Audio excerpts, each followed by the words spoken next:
Before you get started spraying, if you do not have a lot of experience, it is best to start on a large flat area, like the side of a house or other area not easily seen. You can even just spray water for practice, but make sure you let the surface dry completely before painting with real paint. In a good spray pattern, the paint or coating material is completely and evenly distributed onto the surface. There are several techniques that you can use to ensure a quality finish. Use some scraps of cardboard to test the quality of the spray pattern. Start at the minimum spray pressure and slowly increase the pressure until a good spray pattern is achieved. This is a good spray pattern. Notice that there are no runs in the pattern and that the pattern itself is smooth and even. If your pattern has what are known as fingers or tails, that is, an uneven finish such as this, then the pressure should be increased. Spraying at the lowest pressure possible while still getting a good spray pattern will save wear and tear on your pump and spray tip. If you are at the maximum pressure setting and the spray pattern is still not suitable, a smaller spray tip hole size should be used, or your material may need to be thinned. The spray gun should be held approximately 12 inches from the surface and aim straight at the surface, like this.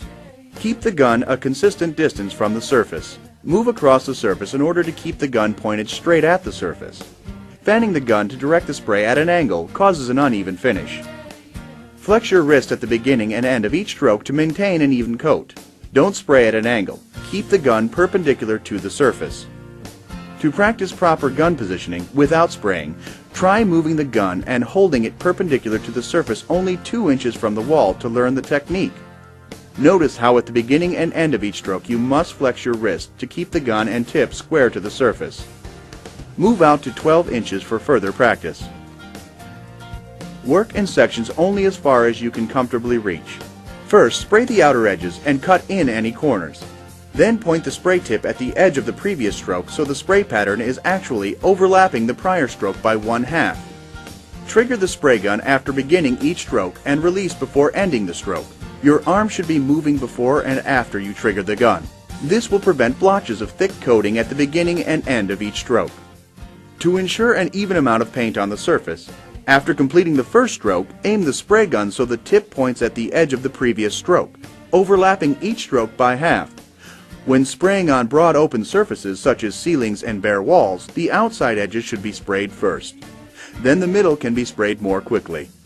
For inside corners, aim your spray gun into the corner, like this. Spray along the corner, painting an even amount on both sides.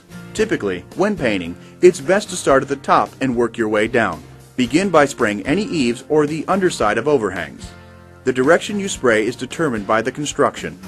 As a general rule, spray horizontal and make sure you direct the spray up a little to spray the bottom lip of your siding. With a little practice, this easy-to-use sprayer will have you spraying like a pro in no time. Remember, hold the gun straight with no tilt up or down, or angle left or right. Have the spray gun moving before and after you trigger the gun.